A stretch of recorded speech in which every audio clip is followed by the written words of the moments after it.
Hi guys, welcome back to bulls and bears.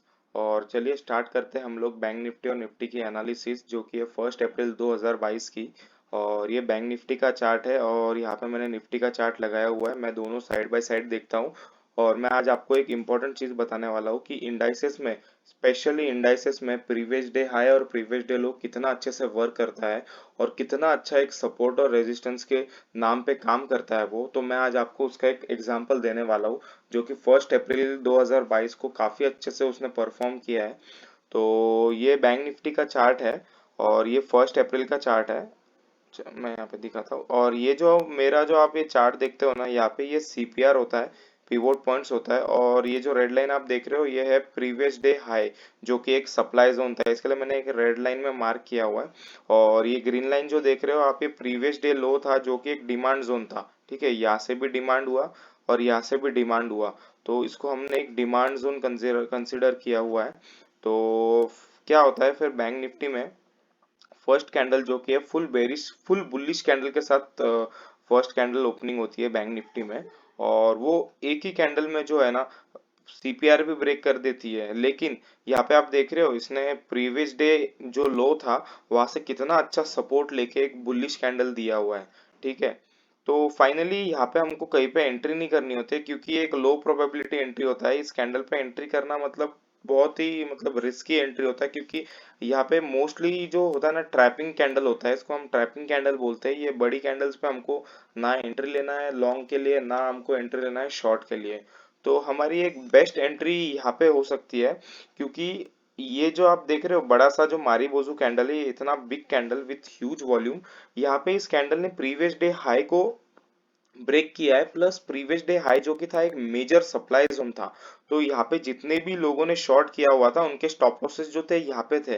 तो एक major supply zone के basis पे आप ब्रेकआउट ट्रेड यहाँ पे ले सकते थे। और ये जो ब्रेकआउट जो है ये काफी सक्सेसफुल ब्रेकआउट रहा हमारा, क्योंकि इसके बाद तो आपको रैली देखने के लिए मिला काफी अच्छा। लेकिन मैं actually previous day high previous day low पे ट्रेड नहीं करता हूँ, previous day high break previous day low break पे ट्रेड नहीं करता हूँ, डे हाई डे लो पे। लेकिन कभी कभार कैसा है ना गाइज, आपको कॉन्फिडेंस अगर मिल जाता है ना इस चीज का, आप डेली चार्ट देखोगे तो आपको प्राइस एक्शन के ऊपर जब सिस्टम पे आपको बिलीव होगा ना, पहली बात तो आपको अपने सिस्टम पे बिलीव करना है। तो जिस दिन आपको अपने सिस्टम पे बिलीव होगा ना, तो आप ना कॉन्फिडेंटली आप ये ट्रेड ले सकते हो। तो मैं काफी कॉन्फिडेंट था यहाँ पे, पर मैं एक्चुअली कुछ काम के वजह से बिजी था तो मैं ये ट्रेड नहीं ले पाया था। और कभी कभी क्या होता है ना, ऐसा लगता है कि नहीं यार ये ट्रेड सक्सेसफुल नहीं होगा और हम वो उसको मिस कर देते हैं। तो उसमें क्या होता है ना, वो टारगेट मार देता है, तो फिर आपको ऐसा लगता है कि अरे यार ये ट्रेड मैंने लिया नहीं। लेकिन अब जो गया उसके ऊपर आप बोलोगे कि यार ये ट्रेड लिया नहीं और इसमें मैं इतना पैसा कमा लेता, इसमें इतना पैसा कमा लेता, उसका कोई मतलब नहीं ना। आपने लिया क्या वो इम्पोर्टेंट है, आपने नहीं लिया। तो क्या होता है ना, आप आपको सिस्टम के ऊपर बिलीव नहीं होता, आपको सिस्टम के ऊपर बिलीव करना बहुत जरूरी है।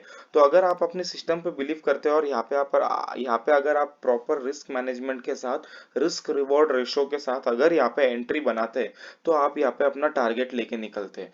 तो रिस्क रिवॉर्ड के साथ है, ऐसा नहीं कि आपने भाई ब्रेकआउट ले लिया, चलो मारीबोजू कैंडल है ले लिया ट्रेड और फुल क्वांटिटी में एंटर कर लिया, नहीं बिल्कुल भी ऐसा नहीं करना है। सबसे मेन थिंग है आपका रिस्क रिवॉर्ड रेशो। अगर आप यहाँ पे अगर आप ट्रेड ले लेते हैं और आपको पता है कि मैं इस ट्रेड में 1,000 रुपया लूज करने वाला हूँ और अगर मैं अर्न करूंगा तो 2,000 अर्न करूंगा, उस साइकोलॉजी के साथ आपको यहाँ पे ट्रेड लेना है। तो एक एंट्री तो हमारी यहाँ पे ब्रेकआउट एंट्री थी।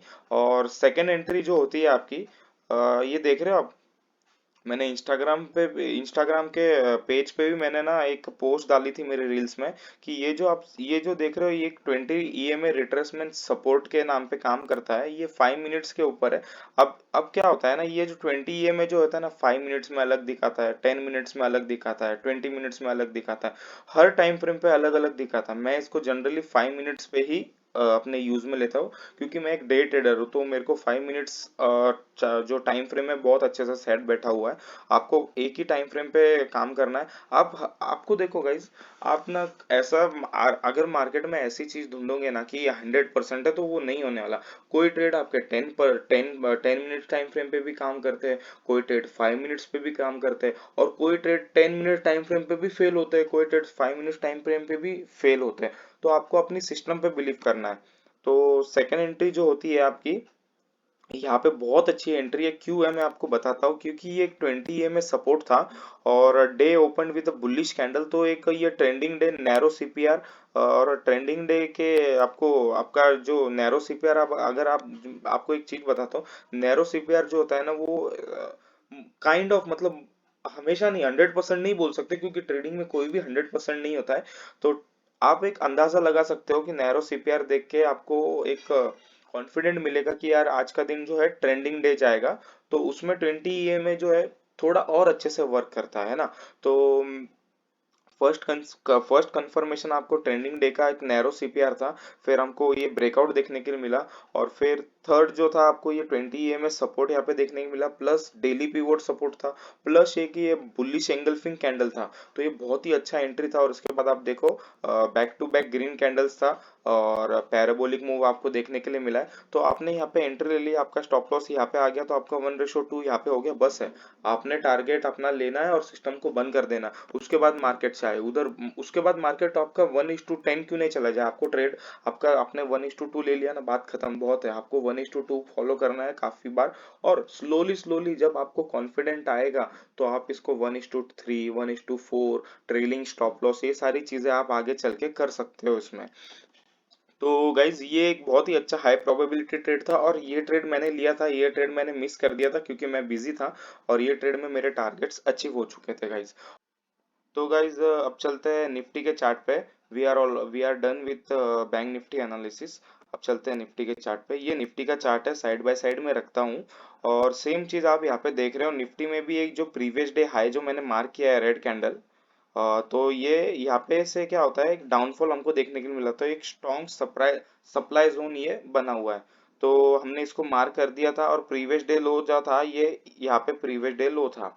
तो यहाँ पे भी आप एक चीज देख सकते हो, प्रीवियस डे लो जो है कितना अच्छा यहाँ से इसने एक सपोर्ट लेके हमको एक फुल बुलिश कैंडल देखने के लिए मिला है। तो यहाँ पे मैं इसलिए आपको बोलता हूँ कि प्रीवियस डे हाई और प्रीवियस डे लो जो कि होता है इंडाइसेस में, इंडेक्स में, निफ्टी और बैंक निफ्टी में स्पेशली बहुत अच्छे से वर्क करता है। आपको ये मार्क करना बहुत जरूरी है। तो ये प्रीवियस डे हाई हो गया, ये प्रीवियस डे लो हो गया, और बाकी कुछ मार्क करने की जरूरत नहीं थी हमको। तो मार्केट क्या होता है, 1 तारीख को बुलिश कैंडल के साथ ओपनिंग देता है, यहाँ पे एक सीपीआर ब्रेकआउट देता है।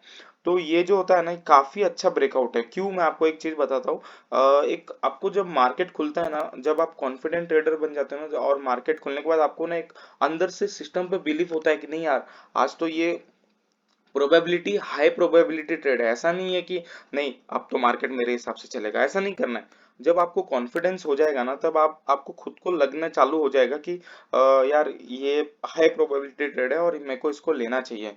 तो मैं आपको बताता हूँ ये साइकोलॉजी क्यों है, क्योंकि एक बुलिश कैंडल के साथ ओपनिंग देता है, और यहाँ पे ना काफी देर तक हमको कंसोलिडेशन देखने के लिए मिलता है। तो ये कंसोलिडेशन का भी ब्रेकआउट हो गया, ठीक है। और साथ ही में हाई प्रोबेबिलिटी क्यों होता है, क्योंकि एक सीपीआर को भी इसने ब्रेक करके अपसाइड मूवमेंट दिया है। तो ये एक बहुत ही अच्छा ट्रेड था, और ये ट्रेड भी मैंने लिया हुआ था सीपीआर ब्रेकआउट का। उसके पहले का जो आप पुराना वो जो end of the day analysis video अगर आप देखोगे, उसमें भी मैंने बताया हुआ था कि हम लाइव ट्रेड थे। मैंने आपको बोला था कि मेरा टारगेट इसमें होने वाला है, अगर नहीं होता है तो मैं इसमें स्टॉप लॉस लेके निकलूंगा। अगर आपने वो वीडियो नहीं देखा है तो आप जाके देख सकते हो, उसमें मैंने लाइव ट्रेड आपको एग्जांपल दिया हुआ है, और उसमें हमारे टारगेट्स यहाँ पे अचीव हो चुके हैं प्रीवियस डे हाई। अब मैं आपको बताता हूँ, प्रीवियस डे हाई तक हमारे टारगेट्स हो गए थे, लेकिन अब मैं आपको एक चीज बताने वाला हूँ कि ये देख रहे हो आप, सप्लाई जोन था और यहाँ पे भी फिर से इसने एक रेजिस्टेंस लिया है।